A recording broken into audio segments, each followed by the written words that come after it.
Sir नमस्कार। नमस्कार जी sir, आपका नाम क्या है? सर्वप्रथम तो आपको चतुर्दाजी महाराज की जय। जी मेरा नाम देवेंद्र सिंह है और मैं इस संत चतुर्दाजी महाराज मंदिर विकास समिति का अध्यक्ष हूँ। जी सर। सर अब आप हमारे दर्शकों को मंदिर के बारे में थोड़ा बताइए, मंदिर कितना पुराना है और मंदिर की क्या विशेषता है, इसके बारे में थोड़ा बताइए। देखिए, संत चतुर्दाजी महाराज का जन्म स्थान है बुटाटी। जी आपका जन्म आज से लगभग 299 वर्ष पूर्व चारण समाज के ही बुटाटी धाम में जो विराजमान थे उनके यहाँ हुआ। और इनका परिवार पहले यहाँ पर जो चार भुजानाथ का मंदिर है हमारे बुटाटी धाम में, उसमें सेवा करते थे। जी बचपन से ही आपको आध्यात्मिक की ओर बढ़ने का मौका मिला। आपने सेवा भाव किया चार भुजानाथ मंदिर में। फिर आप एक यात्रा पे गए, तीर्थ यात्रा पे, गंगा जी, जमुना जी, इस तरह। तो वहाँ से आपको एक सिद्धि प्राप्त हुई। भाई कोई भी व्यक्ति अगर आपके यहाँ पे लकवा के पीड़ित आता है तो उसको राहत मिलेगी। तो आपने वहाँ से जो सिद्धि प्राप्त की उससे वापस आप आए।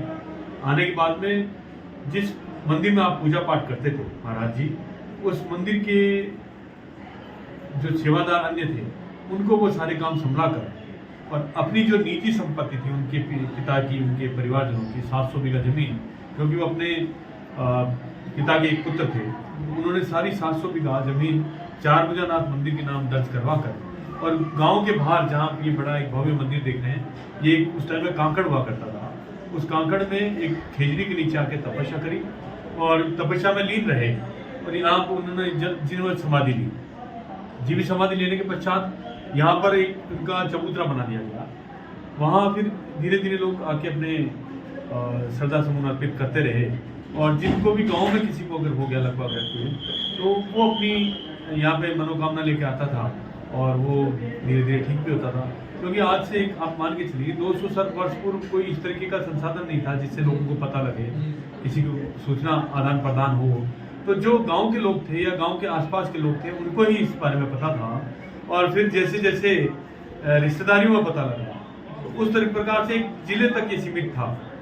फिर बाद में एक अखबारों की क्रांति आई। तो 90 के अंदर जब अखबार आए तो उन अखबारों के माध्यम से छोटी छोटी खबरों से थोड़ा सा वो जिले के बाहर गए, तो जिले के बाहर के लोग आने लगे और धीरे धीरे ये लोगों को प्रसिद्धि प्राप्त हुई और हजारों लाखों लोग यहाँ पर आते भी हैं और यहाँ पे परिक्रमा देते हैं, आरती में दर्शन करते हैं, इच्छा मांगते हैं अपनी जल्दी स्वस्थ होने की और वो लगभग अगर पीड़ित ठीक होके भी जाता है। तो इसी प्रकार जब ये एक नया युग आया, नया क्रांति आई, फेसबुक, व्हाट्सएप, सोशल मीडिया, तो जब से सोशल मीडिया आया है उसके माध्यम से पूरे देश, प्रदेश, विदेश तक इस बात को पहुंची। तो विदेश के लोग भी यहाँ आए हैं, पूरे देश भर के लोग यहाँ पर आज आपको मौजूद मिल जाएंगे। हर जाति, हर समाज, हर वर्ग का यहाँ मिलेगा, हिंदू, मुस्लिम, सिख, ईसाई, सारी जाति, सारी समाज के लोग। क्योंकि ये एक मंदिर है, आस्था का केंद्र है, विश्वास का केंद्र है। इसके साथ साथ ये एक ट्रीटमेंट सेंटर है, एक अस्पताल देखने को एक तरफ आप मंदिर देखेंगे और दूसरी तरफ आप जब देखेंगे कि जहाँ लोग सो रहे हैं या बैठे हैं हॉल में, बरामदे में, तो एक ये विशाल हॉस्पिटल नुमा आपको नजर आएगा। तो यहाँ नित्य लोग आते हैं, 7 दिन के लिए आना होता है और 7 दिन में जब वो आते हैं तो सर्वप्रथम वो अपना यहाँ पे रजिस्ट्रेशन करवाते हैं। अगर उनको रुकना है तो रजिस्ट्रेशन में कहाँ से आए हैं, उसका आधार कार्ड नंबर वगैरह, कितने लोग हैं, ये सारी जानकारियाँ उनकी हम लोग लिखते हैं और उनको फिर हम मंदिर की तरफ से बर्तन, बिस्तर, भोजन, व्हील चेयर, स्ट्रेचर, जो भी उनको आवश्यकता हो, दलिया, खिचड़ी, वो सब निःशुल्क व्यवस्था करते हैं उनके लिए।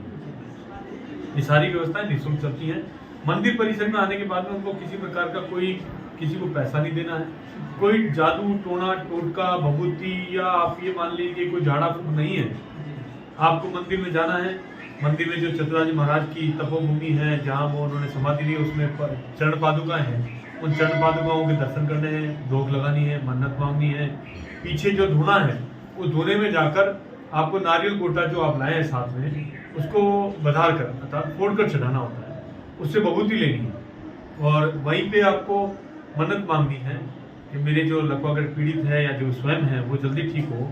तो मोली जो कलावा लाए हैं उसको वाड़ लेते हैं, भभूति ले लेते हैं, वाड़ के 7 गांठें बांधकर अपने गले में जो भी पीड़ित व्यक्ति उसके पहना देते हैं और जो बबूती है जिस स्थान पर उसको लकवा उस स्थान पर लगा देते हैं और नित्य ये 7 दिन उनको परिक्रमा देनी है। इससे मात्र से परिक्रमा मात्र से बभूति लेने मात्र से उसको जो लकवा जहाँ स्थान पे है उससे उसको राहत मिलती है, उससे सुधार आता है, वो ठीक होता है और वो अपने नित्य कार्य कर पाता है। ये एक आस्था और विश्वास की जगह है। यहाँ पर किसी प्रकार का अंधविश्वास नहीं है, किसी प्रकार का चढ़ावा नहीं है। मंदिर में आने के बाद में आपको निज मंदिर में जाएंगे कोई चढ़ावा नहीं है। अगर पंडित जी जो है तो उनको अगर आप चढ़ावा देंगे तो वो दान पात्र के लिए बोलेंगे। तो मेरा एक निवेदन है आपसे कि जो भी आए पीड़ित व्यक्ति को स्वयं आए, उसके साथ में एक व्यक्ति को अवश्य लेके आए। नजदीक सबसे अच्छा रेलवे स्टेशन हमारे नजदीक है रेल, जहाँ से पूरे देश से ट्रेनें आती हैं और महाराज जी की कृपा से, महाराज जी के आशीर्वाद से सरकारों ने यहाँ पर आज तक सभी ट्रेनें रुकने की व्यवस्था कर दी है। तो जो भी एक्सप्रेस ट्रेनें हैं वो रुकती हैं। बाकायदा ट्रेन मास्टर भी, जो स्टेशन मास्टर है, वो भी ध्यान रखते हैं कि लकवा पीड़ित को कोई तकलीफ नहीं हो। जो ट्रेन में स्टाफ होता है, सरकारी पुलिस हो जाए, वो भी ध्यान रखते हैं। तो यहाँ बड़ी अच्छी सुविधा है और अभी विश्व स्तरीय बनने जा रहा है रेलवे स्टेशन। सरकार ने 17 करोड़ रुपए अतिरिक्त दिए हैं उसको। तो रेलवे स्टेशन यहाँ पर नजदीक और नेशनल हाईवे के ऊपर ये गाँव है, NH-58 उसके ऊपर ये गांव है। तो आपको पूरे देश से यहाँ पे आने की बस साधन है, ट्रेनें हैं, तो कोई इसी प्रकार का कोई तकलीफ नहीं है। और मेड़ता जंक्शन हमारे पास में है, वहाँ से भी साधन।